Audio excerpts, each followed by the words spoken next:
Hello friends, आज मैं आपको बताने वाली हूँ बिजनेस मैनेजमेंट की बुक से समन्वय के सिद्धांत।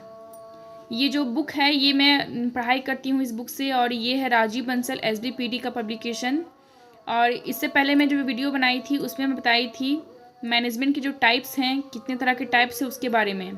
तो आज हम जानेंगे कि प्रिंसिपल ऑफ कोऑर्डिनेशन, जो समन्वय के सिद्धांत है वो कितने तरह के हैं, और जो प्रोफेसर लोग जो अपना जो प्रतिपादन किए हैं सिद्धांतों का वो सब जानेंगे। तो आइए जानते हैं कि पहला पॉइंट कौन सा है। पहला है प्रत्यक्ष संपर्क का सिद्धांत। सर्वश्रेष्ठ समन्वय वह है जो प्रत्यक्ष संपर्क स्थापित करके किया जाता है। कोऑर्डिनेशन वह होता है जो हम लोग प्रत्यक्ष मतलब सामने खड़े होके उस बारे में, जो भी हम लोग बिजनेस शुरू करने वाले हैं उसके बारे में प्रत्यक्ष सामने खड़े होकर के हम लोग को संपर्क करना है और मिल करके बात करना है उस बारे में, ताकि हम लोग को बिजनेस के बारे में आपस में बात कर सके सामने खड़े होकर के, और कोई प्रॉब्लम ना हो अगर हम लोग। और इसमें क्या है कि सुगमता पूर्वक अच्छे से हम लोग बिना कोई भ्रम का और आसपास तरीके से हम लोग बात करके और अपनी बिजनेस को और अच्छे से शुरू करें। और दूसरा जो पॉइंट है वो है प्रारंभिक अवस्थाओं में समन्वय की स्थापना का सिद्धांत। इस सिद्धांत के अनुसार नियोजन एवं नीति निर्धारण के प्रारंभिक कदमों में ही समन्वय की स्थापना करने का प्रयास किया गया है। इसमें कहा गया है कि principle of coordination in the earlier stage. प्रारंभिक अवस्थाओं में मतलब शुरुआती जो होता है हम लोग का कोऑर्डिनेशन मतलब समन्वय जो तालमेल होता है, वो शुरुआती में ही हम लोग को एक कदम उठाना पड़ता है, एक सही कदम, ताकि हम लोग का जो लक्ष्य है उसका सही तरह से स्थापना हो सके और लक्ष्य की पूर्ति हो सके। और तीसरा जो है निरंतर का सिद्धांत।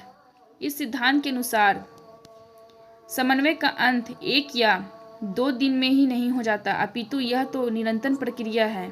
इसका प्रारंभ नियोजन से होता है। इसमें थर्ड पॉइंट में बताया गया है कि जो सिद्धांत जो होता है प्रिंसिपल कोऑर्डिनेशन का, वो एक ही बार में पूरा नहीं होता है। इसमें लगातार निरंतर प्रक्रिया चलता ही रहता है, प्रोसेस चलता ही रहता है काम करने का। और इस तरह से क्या है कि उपक्रम के जन्म लेने के साथ ही समन्वय का जन्म होता है। उपक्रम का जो भी हम लोग मैनेज करते हैं, जो भी वस्तु लगता है बिजनेस शुरू करने के लिए, तो उसका जन्म लेने के साथ ही समन्वय का जन्म होता है। वो जब जन्म होता है तभी तालमेल बैठेगा, जब वो उपक्रम रहेगा तभी तो हमारा बिजनेस शुरू हो पाएगा और समन्वय तालमेल बैठ पाएगा। और चौथा जो है वो है गतिशील का सिद्धांत। प्रबंध के अन्य सिद्धांतों के भांति समन्वय में भी कठोरता ना होकर गतिशील होनी चाहिए। बाहरी वातावरण एवं आंतरिक क्रियाओं में परिवर्तन होने के कारण व्यावसायिक परिस्थितियों में भी परिवर्तन होता है।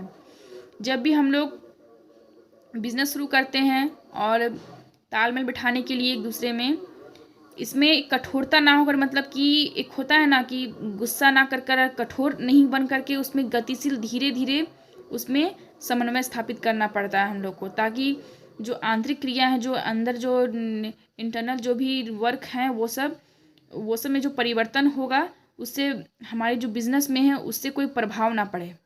इसलिए बहुत सावधानी से हम लोग को और बहुत गतिशील मतलब एक स्लो प्रोसेस में हम लोग को काम करना पड़ता है, ताकि हमारा जो समन्वय है उसका परिणाम एकदम सफलतापूर्वक मिल सके हम लोग को।